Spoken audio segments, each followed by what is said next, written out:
is you've got the kidney itself. Okay? What's the outside of the kidney called? The cortex. This is your cortex. What is this interior layer called? Where most of your filtration occurs. The medulla. That's the renal medulla. Okay? So this is where you filter all of the blood. Okay? And where do you collect all your nitrogenous waste and start to concentrate it? The glomerular. Okay, okay, that's a little more detail. We're just talking about not microscopic, but macroscopic. The renal pyramid? Renal pyramid. Okay, these, these triangle or triangular shaped units, remember, those are renal pyramids. That's where you collect and concentrate urine. Okay? And then it dumps from the tip of the renal pyramid, it dumps into these collecting vesicles, which are called the calyces, right? Or renal calyces. Okay? You got your minor ones, which are attaching to the renal pyramid. And then they will funnel into bigger ones, which are called major calyces. And then you hit your renal pelvis, which dumps into your ureter. Okay, you guys with me so far?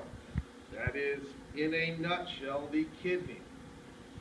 You're going to dissect one of these. It's going to be fascinating. Okay? You definitely need to know all of those parts. However, we did not talk about the one other part. What are these columns in between your renal pyramids? The renal columns. They are called renal columns. Okay, what are in the renal columns? Arteries and veins. Okay, the main arteries and veins that feed into your renal Cortex. Medulla. Medulla. It's the renal cortex, right? No, it's all right. All right. So when we get a little closer, you can see you go from the renal cortex into your renal pyramid, right? Mm-hmm. So what are the units that collect your waste, okay, where you dump out everything out of the blood? The glomerule. That was the glomule, okay? And then as soon as you get out of that, it starts to reacquire everything that was lost. You see that you come down and do a loop of Henle. What do you do in the loop of Henle? Reabsorb water. You reacquire all the water that you can, and you're concentrating urine. Okay? Then you get into your, pretty much your duct. This is a collecting duct for more urine and things that you are going to get rid of. Okay? Now, this is a loop of Henle. This is the first one. Okay, remember we said that there are two types, right?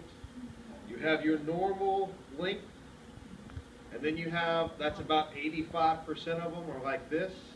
Then you have 15% that are extra long loop of Henle's, where you are really responsible for concentrating urine. Okay? You guys remember those? Mm-hmm. Okay, definitely know that. But this is a great model because it shows both of them. And if we wanted an up-close personal picture or image of what happens in the glomule, it's right here. Okay? You can see arterioles coming into here, and then you have lots and lots of surface area where it's going to, you have all the fenestrations here. And what are the cells that are around your fenestrations? Pod cells, okay? Or podocytes. You guys remember those? Mm-hmm. They cover the fenestrations and they filter whatever's coming out of your bloodstream and going into the glomule where that's being collected, right? I know that you guys paid attention to me. Okay, so here's your glomule and this is your arteriole coming in. So if you want to slow down urine collection, what are you going to do? Lower your blood pressure? Well, that was a controlling factor. I'm saying you're going to slow down urine production. If you lose too much water, it gets Okay, that's all causes of it. I was like, what do you do to slow down urine production? Drink? What does your body do? Drink? Think about this right here, where I'm pointing.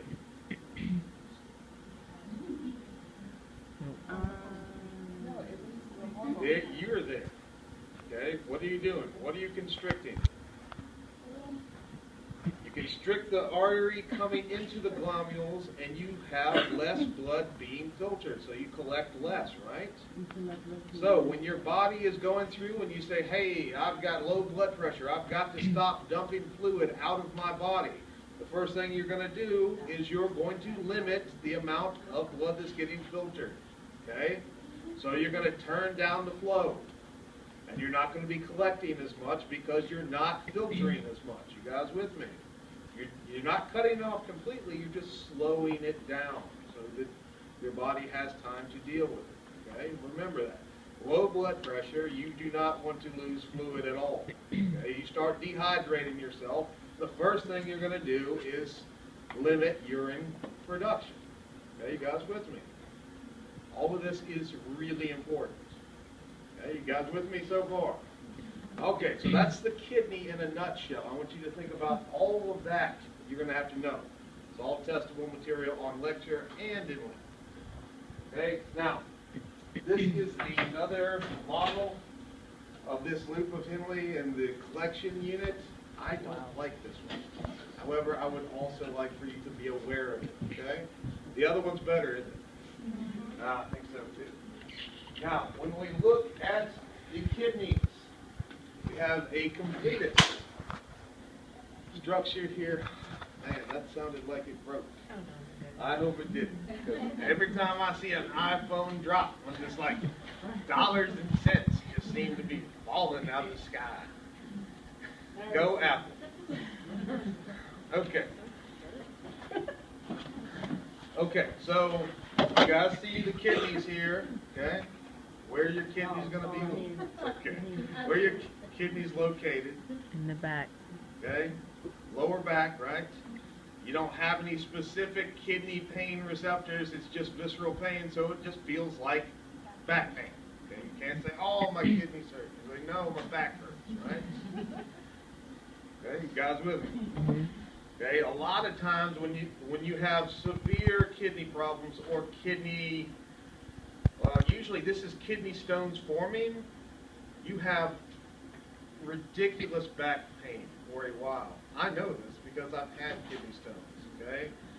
And kidney stones go all the way up to the point of forming in your kidneys, which is not favorable. All right, so we talked about your kidneys and how they collect urine, and they go from the renal pelvis into the ureters, right? So here is a representation of the ureters coming down from your kidneys, right? And going into this unit right here. You guys know what this is? Bladder. This is your bladder. This is awesome, right?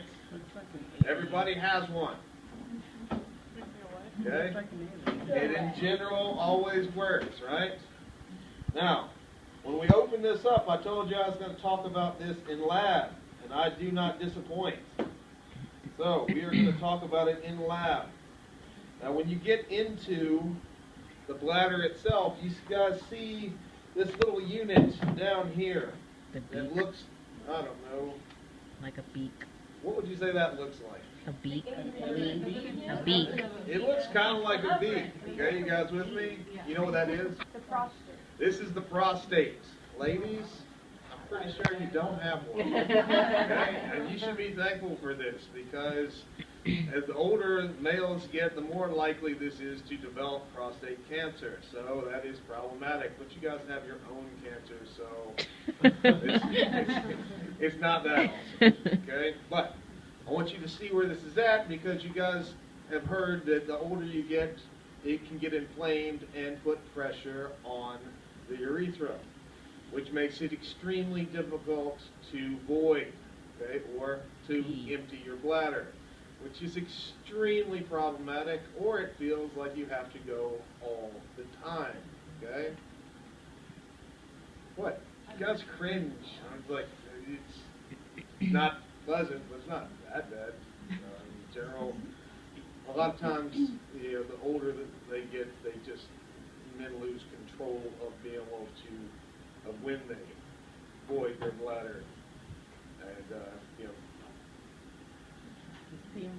they just pee all the time. Well, they're not the only ones, hate to say it, but that's reality.